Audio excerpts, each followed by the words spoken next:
섬기는 교회 김종수 목사님은 스님에서 목사로 인생이 꽃처럼 활짝 피어났다고 합니다. 피어오름 소개할게요. 내가 전도사로 사역하던 교회의 목사님이 어느 날 이런 말을 했다.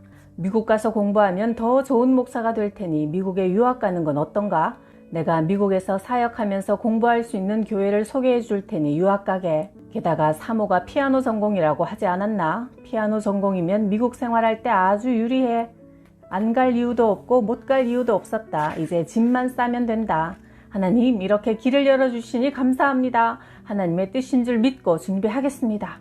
나는 유학 준비 기도를 하려고 강남 금식기도원에서 10일 금식 기도를 했다. 그런데 기도하다 보면 어느 순간 기도 방향이 바뀌었다. 생각조차 하기 싫었던 개척에 대한 기도가 자꾸 나왔다. 기도를 처음에는 내 의지대로 시작하지만 성령이 내 기도를 주관하시면서부터는 기도 내용이 하나님의 뜻으로 바뀌어 간다. 이럴 줄 알았으면 기도 놓지 말고 그냥 유학 가버릴 걸. 후회가 되었다. 나는 하나님을 만나고 난 직후 맨 처음 개척교회를 다녔다. 당시 교인 셋을 데리고 고생하는 목사님을 보면서 나는 생각했다. 세상에 태어나서 남자가 하지 말아야 할 일이 개척교회 목사로구나. 그런데 기도를 할수록 유학에 대한 설렘은 점점 사라지고 금식 7일째 꿈을 꾸었다. 현실과 다름없는 너무나 생생한 꿈이었다. 꿈속에서 나는 아버지의 호주머니를 보았는데 엄청난 돈이 들어있었다. 나는 너무나 기뻐서 그 돈을 사람들 앞에 뿌리며 덩실덩실 춤을 추었다. 꿈에서 깨는 순간 해석이 저절로 되었다. 하나님 아버지가 내 교회 개척을 위해 필요한 것을 다 준비해 두셨구나. 개척을 위해 당장 필요한 돈은 800만 원. 누나라면 도움을 주지 않을까 싶어 전화했다. 800만 원 소리가 나오기 무섭게 전화를 뚝 끊어버렸다. 예상과 전혀 다른 전개였다. 누나가 아니라면 누가 도와줄까? 고민하던 중에 며칠 후 전화벨이 울렸다. 안녕하세요 전도사님, 나 기억하죠? 나 성북교회 박종근 장로요. 한 번도 내게 전화하신 적이 없는 분이라 당황했다. 교회 개척은 잘 되어가요? 네 장로님, 기도하면서 잘 준비하고 있습니다. 그때 장로님은 놀라운 이야기를 꺼냈다. 내가 오래전에 어느 개척교회 목사님에게 개척 작업을 헌금하면서 이렇게 말씀드렸습니다. 저는 하나님께 헌금을 드리는 거지만 목사님은 빌리신 겁니다. 후에 교회가 안정되고 성장하거들랑 이 헌금을 다른 개척교회 목사님께 개척 자금으로 도와주세요. 그 목사님이 800만 원을 개척 자금으로 도와드릴 수 있답니다. 오차 없이 정확하게 딱 필요한 금액이었다. 역시 하나님이셨다. 1997년 12월 경기도 안산시 45평짜리 지하실에서 섬기는 교회 설립 예배를 드렸다. 교회를 개척하고 나서 사람이 없으니 나는 매일 강단에 올라가서 기도만 했다. 하나님의 은혜가 이 전에 충만하게 하옵소서. 이 성전의 공기가 기도로 뜨겁게 하옵소서. 이 전에 들어오는 모든 심령이 예수의 사람으로 변화되게 하옵소서. 기도하다 보면 전도하고 싶어져 매일 밖으로 나가 전도했다. 길에서 잠깐 만나 전도했던 분들이 예배 시간에 맞춰 기적처럼 등장했고 심지어 그날 등록까지 했다. 지하실 예배당에 개척한 후 75주 동안 한 주도 빠짐없이 새신자를 적어도 1명 이상은 꼭 보내주셨다. 심지어 명절 연휴에도 새로운 성도가 1분 이상은 들렀다. 명절 때 부모님 댁 왔다가 마침 교회가 근처에 있어서 들어왔어요. 1년 6개월이 되자 70명 성도들로 공간이 비좁아졌다. 이제 지하실 교회에서 지상교회로 이전할 때가 되었습니다. 이를 위하여 우리 함께 기도합시다. 교회 이전에 대해 공식적으로 광고한 지 이틀 후 전화가 왔다. 목사님, 힘돌교회입니다. 힘돌교회는 내가 과거 교육전도사로 사역했던 교회였다.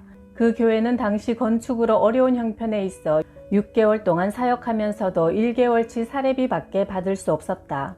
어려운 교회를 위해 뭔가 드리고 싶어서 하나님, 가난뱅이 신학생이라 드릴 게 없습니다 했더니 18K 결혼 반지가 생각났다. 기꺼이 반지를 빼서 하나님께 드렸다. 그렇게 6개월을 사역하고 떠나왔는데 그 교회 목사님이 갑작스런 제안을 하셨다. 우리 흰돌교회 건물을 매입하여 목회하시죠? 아니 목사님, 저는 돈도 없고 경험도 없습니다. 왜 그런 저에게 교회를 사라고 하십니까? 목사님이 과거에 어려운 우리 교회에 오셔서 헌신했던 모습을 성도들이 다 기억하고 있습니다. 그러니 목사님이 우리 교회를 인수해 주시면 좋겠습니다. 교회 이전이 원활하게 진행되어 지상 4층 건물에서 예배를 드리게 되었다. 예배당을 잘 짓는다 한들 사람이 세워지지 않으면 아무 소용없다. 건물을 자랑하는 교회가 아니라 성도 개개인이 신실한 주님의 제자로 살 수 있도록 교육해야 한다는 생각으로 제자 훈련에 중점을 두었다. 예수님의 제자는 예수님의 증인이다. 선교사로 세우는 것이 제자 훈련의 목적이므로 장로를 세울 때 특별한 조건을 더했다. 장로 장립을 받기 위해서는 선교지에 교회 한 곳을 반드시 세워야 합니다. 선교지에 교회를 세우려면 우선 물질로 헌신해야 하고 세워진 교회를 위해 끊임없이 기도해야 한다. 장로의 기준을 이렇게 엄격히 세우면 교회 직분을 대접받는 감투로 생각해 시험에 들고 서운해하는 일들이 생기기 어렵다.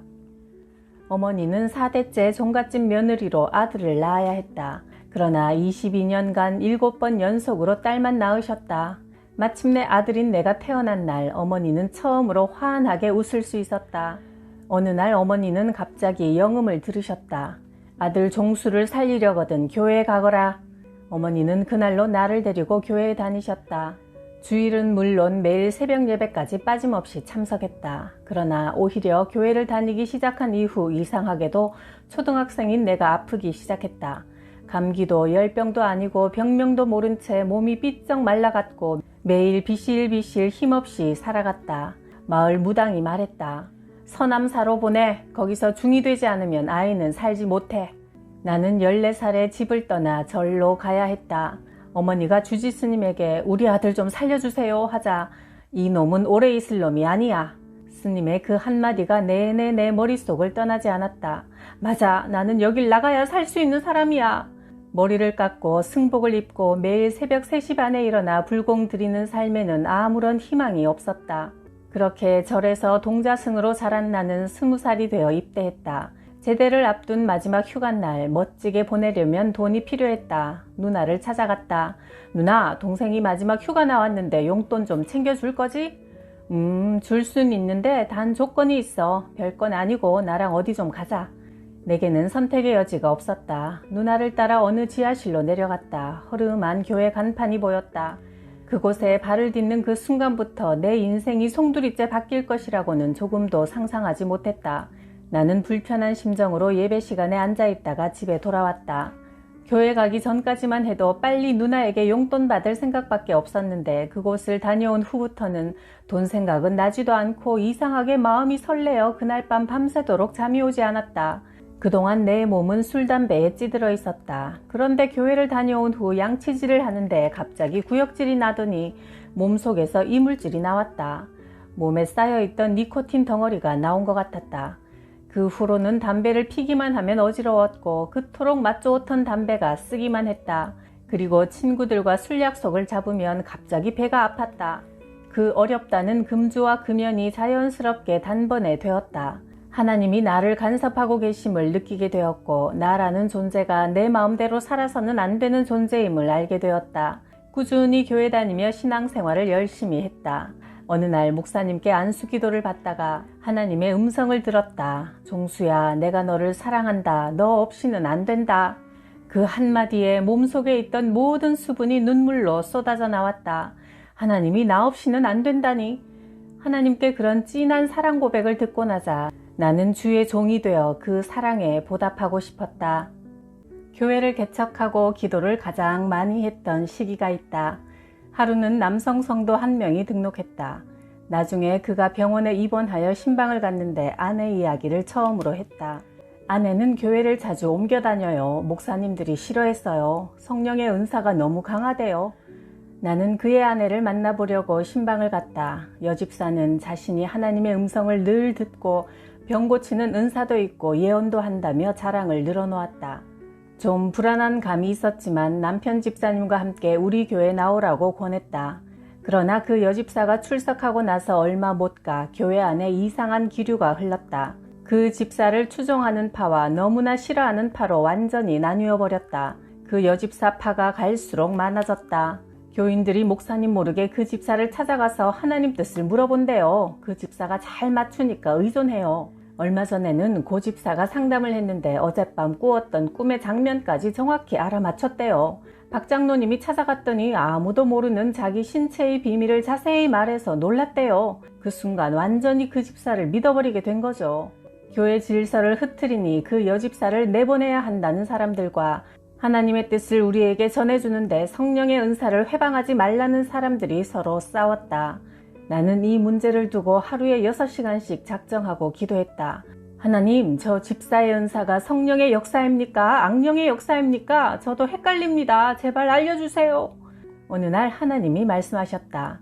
교회를 분열시키는 것은 미혹의 영이다. 미혹의 영은 예수의 이름을 빙자하여 예수님처럼 기적을 행한다. 은밀한 일을 알아맞혀 두려움을 주고 성도들의 마음을 빼앗는다. 하나님, 이제라도 깨닫게 하시니 감사합니다. 그 집사는 떠났고 교회는 다시 안정을 되찾았다. 혹독한 홍역을 치렀지만 이 일을 통해 나는 영적 분별력을 기르게 되었다.